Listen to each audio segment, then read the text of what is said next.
For what purpose does the gentleman from Florida seek recognition? Mr. Speaker, I rise to a question of the privileges of the House and offer the resolution I previously noticed. The clerk will report the resolution. House Resolution 757, resolved that the office of the Speaker of the House of Representatives is hereby declared to be vacant. Gentleman from Florida. Mr. Speaker, my friend from Oklahoma says that my colleagues and I who don't support Kevin McCarthy would plunge the House and the country into chaos. Chaos is Speaker McCarthy. Chaos is somebody who we cannot trust with their word.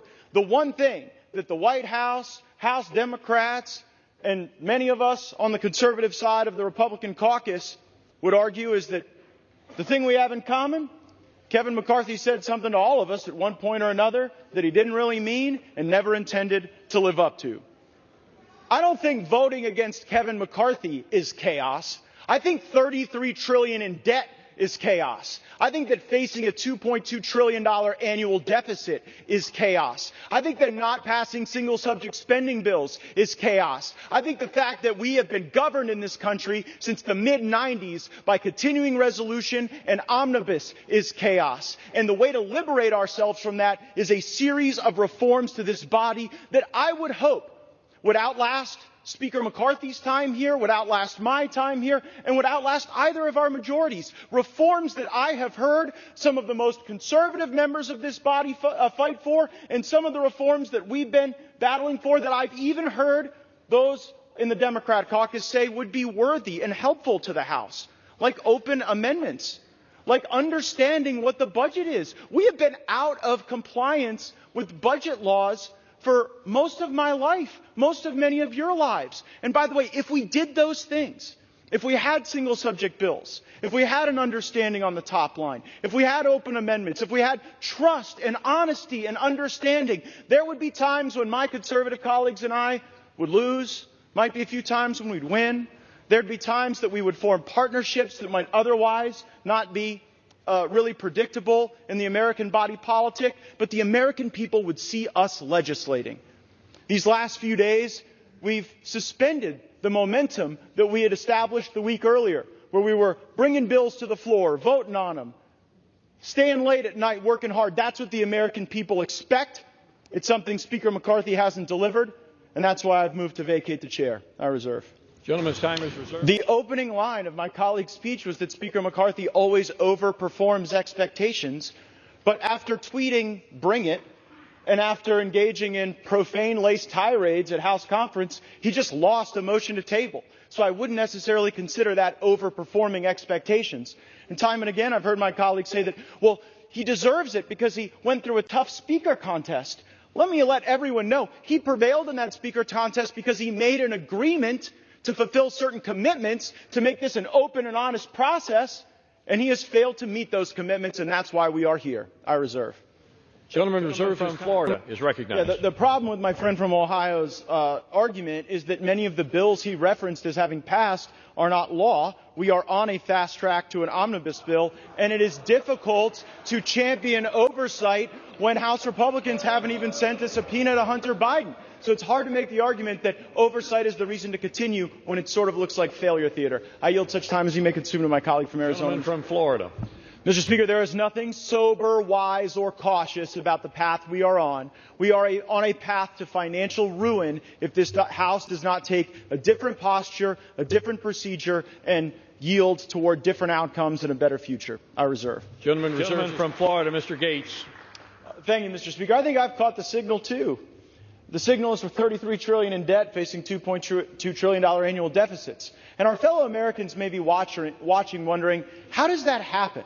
How does the greatest country in the world have a process so broken that it would be laughed out of the rooms in the halls of the state legislatures where many of us come from? Here's how it works. The law says we're supposed to have the very single subject spending bills that my colleague referenced in the summer. That we're supposed to have that and move it. But there's a dirty little secret in this town, and that is if you delay, if you hold the bills, if you make multiple contradictory promises, as Speaker McCarthy has done, and you back everybody up against shutdown politics, well, Nobody wants to shut the government down. No one cheers for a shutdown. And of course, when people are backed up against shutdown politics, the decision calculus changes. So year after year, decade after decade, we break the law and we do the same thing. We pass a continuing resolution, then we pass another continuing resolution, and then it's either another continuing resolution or an omnibus bill or a series of minibuses that lump these disparate things together. The American people want all of us to take votes on single subject matters. They don't want to see these things all mushed together and log rolled. And it was concerning to me to hear of news of a secret deal on Ukraine funding that would have log rolled more money with Ukraine with our southern border. Now, how offensive is that to our Customs and Border Patrol, to our ICE, to the people that are suffering as a consequence of our border, that some of my colleagues are only willing to stand up and fight for our border if they could send billions to Ukraine to fund their border too? Well, I've had enough of that, and that's why I brought this motion to vacate. I reserve. Gentleman's time is reserved. Gentleman from Florida is recognized with 7 3/4 minutes remaining. Mr. Cole commands 12 1/2 minutes left in this debate. Gentleman from Florida. I agree with everything that the majority leader said in those remarks, except one thing. It is astonishing to hear any colleague give Speaker McCarthy credit for moving on to the single subject appropriations bills. As you heard my colleague Mr. Biggs say, that was never the plan from Speaker McCarthy. The week before we moved on to those single subject appropriations bills, the plan was another CR. He pitched a CR. They tried to get us to vote for a CR, and only when a brave few said, we are done governing by continuing resolution. We are here to eulogize the era of continuing resolution. We will not do it. We will not pass it. These bills can go. The spending may rise and fall as the years pass. But the notion that we're going to lump in the Department of Education and the Department of Labor with our military and our troops and our Border Patrol is fundamentally unserious, and I would suggest chaotic. We cannot do that. It was only because we forced that to happen. And by the way, if we continue with Speaker McCarthy, the appropriations process will go right back to what he wanted it to go back to. Just a sideshow. Just a puppet show. Just something to keep the hamsters on the hamster wheel as they continue to back people up against a calendar, centralize power with the lobbyists and special interests that move all kind of money through the leadership.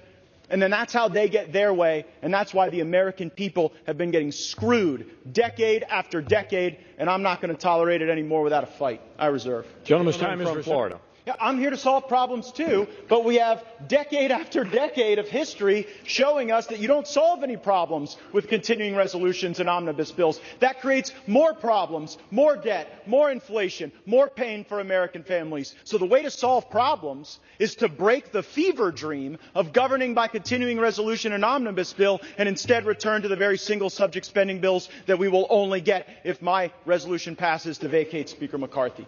I reserve. Gentleman reserves his time. It is lovely to hear from the principal architect of Mr. McCarthy's debt limit deal, but here's the reality. The only Republicans in America who believe that the debt limit deal was conservative are in this chamber right now. Because all over America, Republicans think that when you negotiated that debt limit deal, they took your lunch money. I reserve. Gentleman reserves his time. Florida. Now, I would just say if this House of Representatives has exceeded all expectations, then we definitely need higher expectations.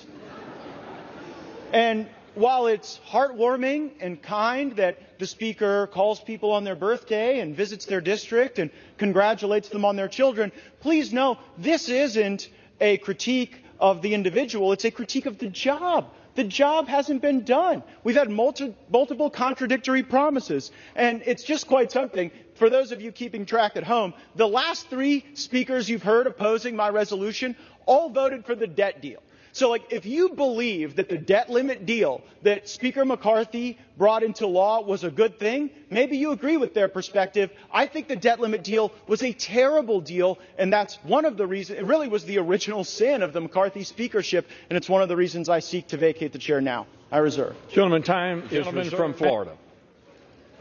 My colleague says we passed the strongest border bills in history. Well, guess what? Look at the border right now. We didn't use sufficient leverage in the debt limit or in any other thing to actually get results on the border. The border is a disaster, really something I don't think you're going to be campaigning on, that you fix the border. Second, you said you streamlined regulations. What the gentleman from Louisiana doesn't tell you is that all of the regulatory reform he was just bragging about is waivable by the stroke of a pen of someone in the Biden White House. Do you really think you've got anything for that? It's a total joke. And then finally, the welfare to work that the gentleman from Louisiana said we got. The welfare programs that they said that they streamlined with their welfare to work stuff, they're actually going to grow. Because while they did work requirements, they blew out those programs with expanded eligibility. I'm real glad you guys didn't put work requirements on Medicaid. It probably would have resulted in Medicaid expansion.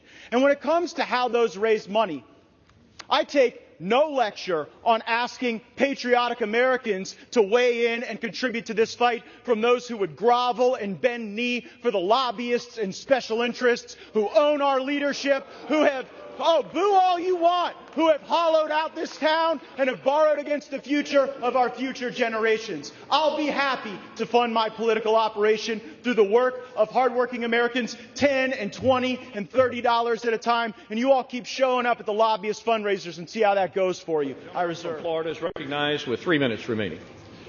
To be clear, I tried to get one of the three podiums on the Republican side, and y'all wouldn't let me have them, so you sent me over here.